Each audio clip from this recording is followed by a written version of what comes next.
Istanbul প্রায় ২০০০ বছর ধরে বিশ্বের অন্যতম গুরুত্বপূর্ণ শহর হিসেবে পরিচিত।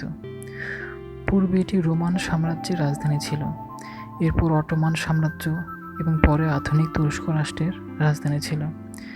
এই পুরো সময় জুড়ে ইস্তাম্বুল বাণিজ্য এবং সংস্কৃতির একটি প্রধান আন্তর্জাতিক কেন্দ্র হিসেবে আবির্ভূত হয়। এটি মধ্যযুগীয় ধ্রুপদী প্রাচীনত্বের জ্ঞানকেও সংরক্ষণ করেছিল,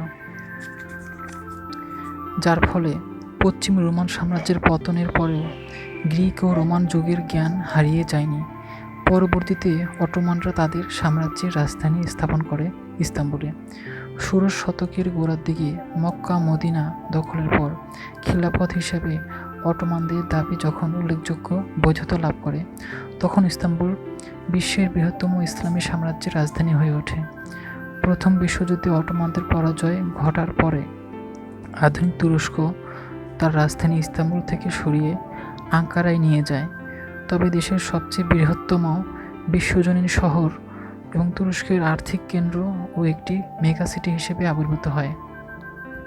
দর্শক, ধূপছা ইনফোটেন একটি তথ্য বিনোদন ভিত্তিক চ্যানেল। যারা ইউটিউব থেকে দেখছেন তারা চ্যানেলটিকে সাবস্ক্রাইব করুন, আর যারা ফেসবুক থেকে দেখছেন তারা পেজটিকে ফলো করুন। এতক্ষণ আমাদের সাথে থাকার জন্য ধন্যবাদ।